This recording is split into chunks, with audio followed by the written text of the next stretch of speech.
Hello YouTube, this is Little Bit of Learning with VidHead85 Entertains. Thank you for joining me for this one. This episode I'm going to touch on Lori Lakin Hutcherson, and here we go. I remember when I was browsing through social media where I found a post that would blow me away in both directions. A white friend of Lori's asked pretty much, "Hey, people are telling me I have white privilege. Can anyone tell me what this is?" Lori rose to the challenge and penned a great article that I'll take a few pieces from. She talked about moving to a white neighborhood, and while hers wasn't the only one with a pool, hers was the only pool Rox ended up in. The white privilege here is being able to move to a neighborhood and not made to feel unwelcome because you're black. Another part she mentions is when her little sister beat a white boy in a foot race. She discovered the N word and knew that it was evil.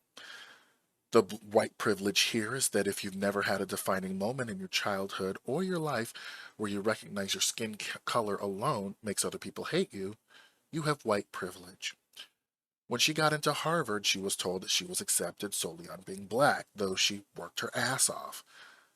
A white kid ahead of her in line mailed a package to Princeton and was congratulated.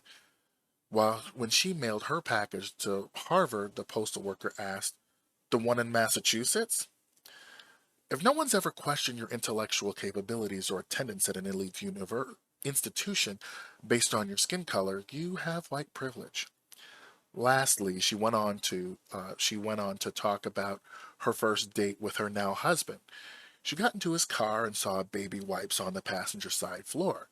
Giving him the side eye, he said to her, "Oh, it's there to clean up messes." And then she's seeing a stuffed animal in the rear window. He said, "I don't have kids, it's just there so I don't get stopped by police." When he told his cop friend about being pulled over a lot in his luxury car, he told him if he that he told him to have a stuffed animal in the rear window to change his profile to a family man so he wouldn't be stopped as often. And she says this: if you've never had to mask the fruits of your success with a floppy-eared stuffed bunny rabbit so you won't get harassed by the cops on your way home from your gainful employment, or never had a first date start this way, you have white privilege. After reading this in some mental exhaustion, I ran across another tidbit that led me to covering this woman. Point number 10, and I'll give point number 10. When she realized that black people were doing amazing things, but there was no place to find positive coverage, she founded Good Black News. She says, on this point, photos published of black folks, even in mainstream media, are often very sullen or angry looking, even when it's a positive story.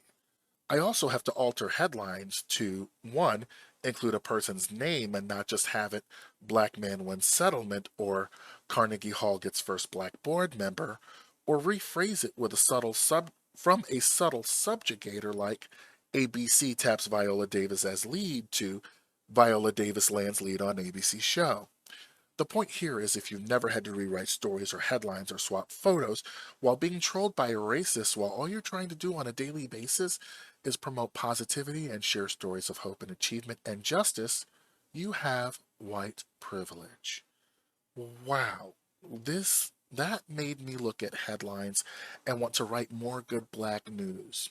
And when I helped write a school newspaper, I made sure to cover the people of color doing great things.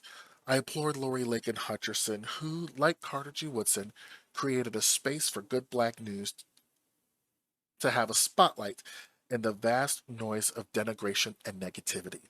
This goes to show that sometimes you have to be the one to make the change. Thank you so much for joining me for this little bit of learning. And next month, we will be back. See you soon.